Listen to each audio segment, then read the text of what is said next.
At minus 71 degrees Celsius, cold is no longer weather.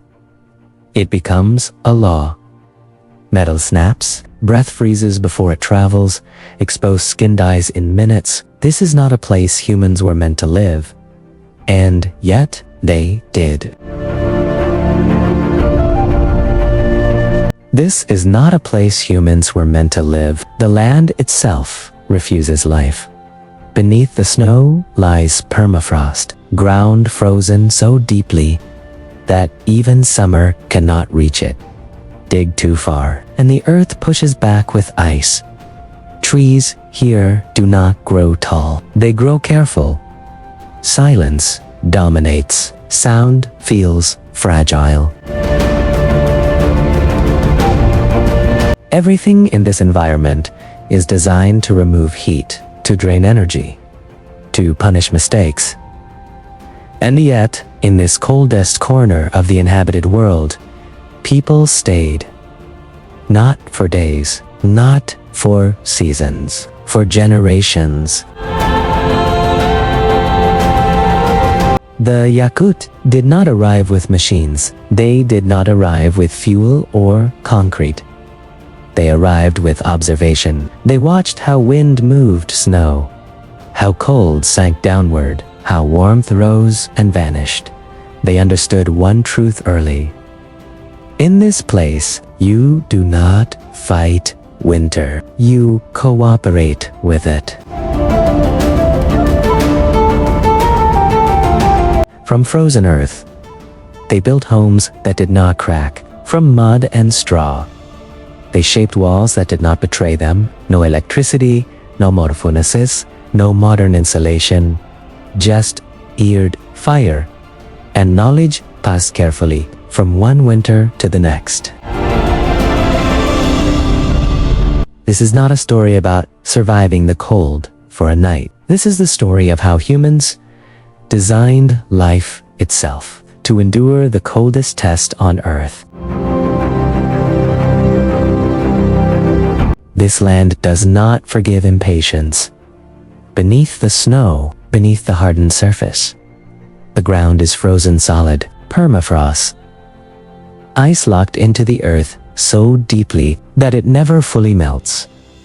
Not in summer, not in the longest days of sunlight. To dig here is to fight the planet itself.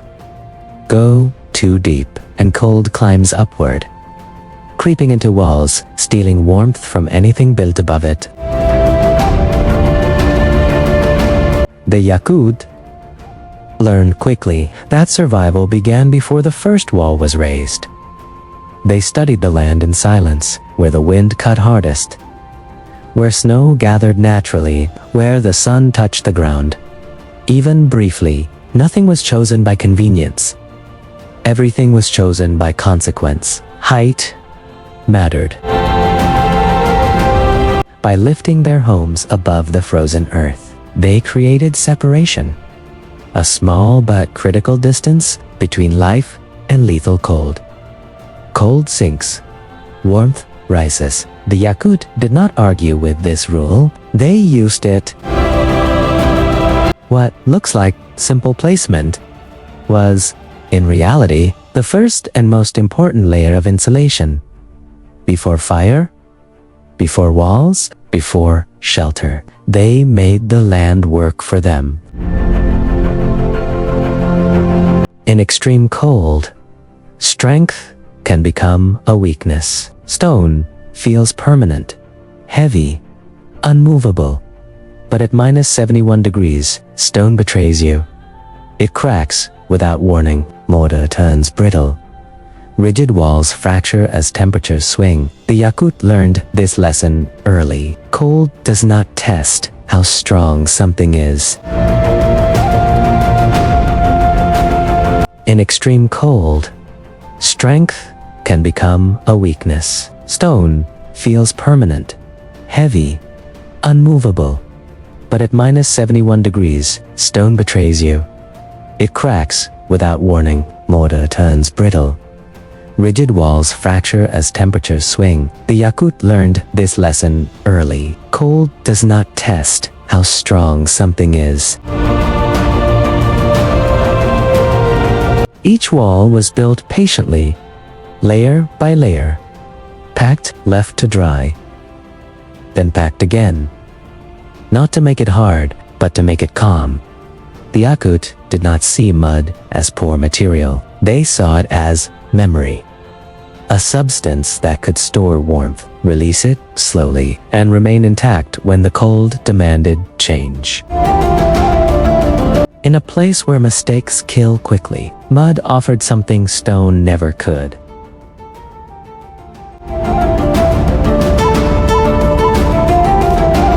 In this land, the ground is not neutral.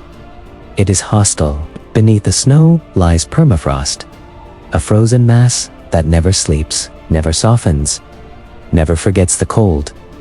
Build directly on it, and the cold will climb. It will rise through walls, through floors, through bones. The Yakut understood something simple and absolute. You do not anchor life to frozen death. So they lifted their homes, not high, just enough. Wooden supports raised the house above the permafrost, creating a narrow space where cold air could settle and stay trapped below.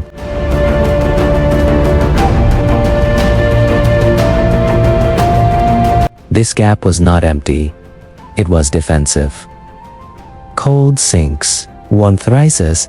By separating the house from the ground, they broke the cold's easiest path inward. Inside, heat stayed where people lived. Outside, the frozen earth was left to itself. This elevation did more than protect warmth, it prevented structural damage. When the ground shifted, expanded, or contracted, the house remained stable above it. No cracking, no tearing, no collapse. What looks like a simple design choice was, in truth, a line drawn between survival and surrender. The Yakut did not build on the land. They built with respect for it. And that distance, just a small space of air, made all the difference between life and death. In extreme cold, heat does not disappear quickly. It escapes patiently. One layer at a time, the Yakut understood that the enemy was not just the cold outside, but time itself. So they built walls that could slow it down. Not thin barriers, not hard shells. Thick walls. Layer upon layer of mud, mixed with straw and organic fibers, packed carefully, then left to rest. Each layer trapped warmth. Each layer delayed loss. By the time heat reached the outer surface, it was already tired. Outside, the cold waited. Inside, warmth lingered. Mud did something stone could not. It absorbed heat during the fire's glow and released it slowly. Long after the flames had settled, the walls became storage, not for food, not for tools, for time. Time between adding wood to the fire, time between breaths, time between danger and safety. Cracks were not failures. They were signals. Small repairs were made early. Before cold could find a path inward, a Yakut house was never finished. It was maintained, quietly, constantly. In a land where winter lasts most of the year, survival belonged not to the strongest walls, but to the most patient ones.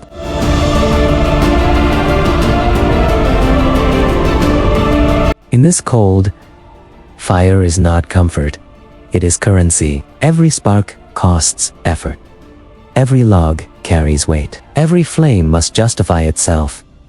The Yakut never chased big fires. Large flames waste heat. They burn fast, crack walls, and steal oxygen. Instead, They mastered control. Fires were kept small, low, and steady. Not to heat the air, but to feed the house itself. Heat was allowed to rise slowly, soaking into mud walls and floors. Where it could be stored, smoke was not the enemy. It was guided, allowed to pass upward, never trapped, never rushed. When the fire settled into embers, warmth remained, not because the flame was strong, but because the system was patient. Wood was chosen carefully, burned completely, never wasted. In the deepest winter, fire was not something you watched, it was something you managed. In a world where fuel was life, the Yakut learned the hardest lesson of all. Survival is not about more fire, it is about better fire. In extreme cold, space becomes expensive. Every extra corner steals warmth. Every high ceiling feeds the cold. The Yakut did not build large homes. To feel comfortable, they built small ones. To stay alive, rooms were compact. Ceilings kept low, not to confine people, but to trap heat. Where it mattered, families lived close together. Body heat was not accidental. It was part of the system. At night, people slept near one another, layered in fur and felt, sharing warmth without waste. Even animals were sometimes kept nearby, their presence adding just enough heat to tip the balance. Nothing here was random. Movement was measured, activity was timed, energy was protected as carefully as firewood.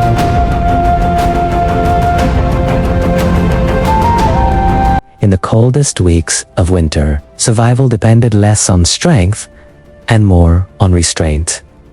The Yakut understood something modern life has forgotten. Space is a luxury. Warmth is not.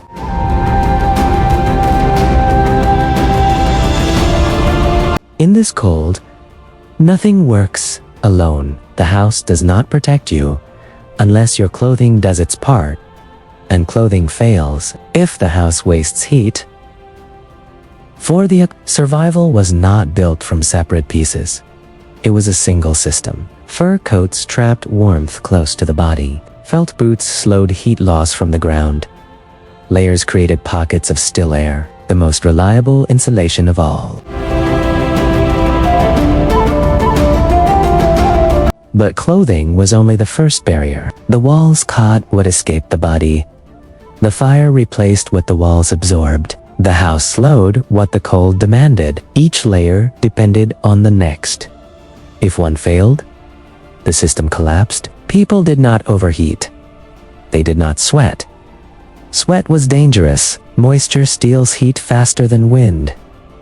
Movement was timed. Clothing adjusted. Fire managed. Oathing here was accidental.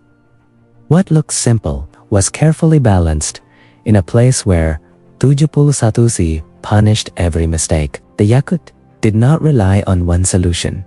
They relied on harmony, walls, clothing, fire, and the human body, all working together as one.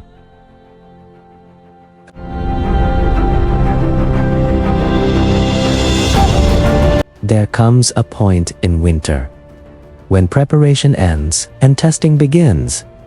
At -71 degrees Celsius, movement slows to intention.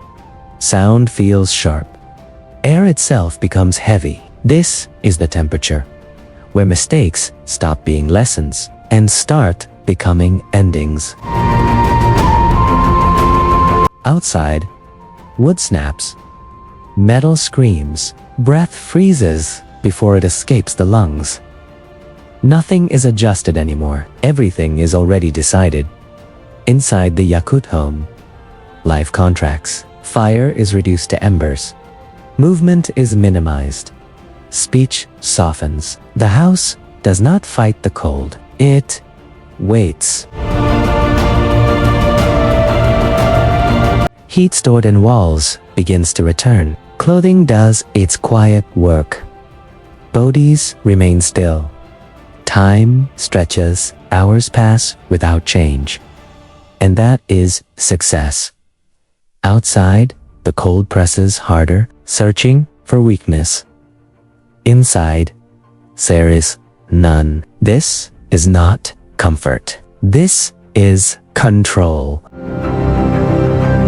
71 derajat Celcius. Survival is no longer active. It is sustained, and the Yakut system, walls, fire, clothing, restraint, holds.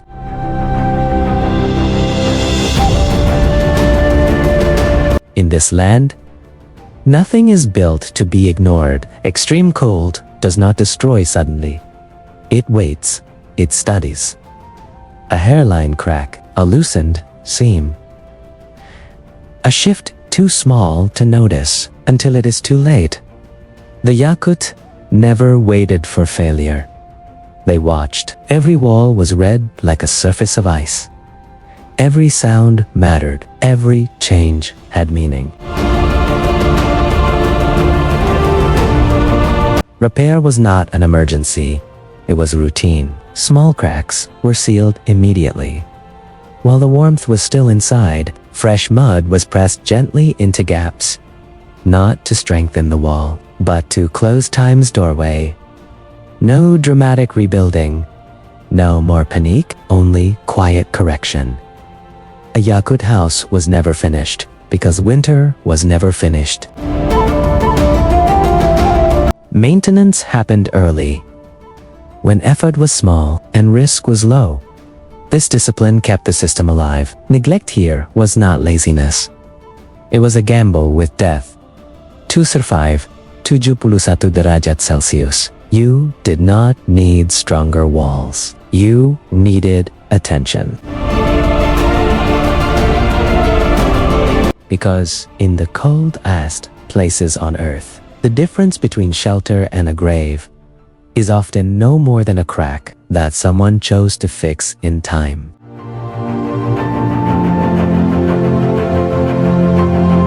These houses did not disappear.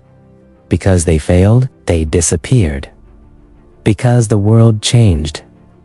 New materials arrived, concrete, metal, fuel that burned hotter and faster. Electric light replaced fire. Machines replaced patience.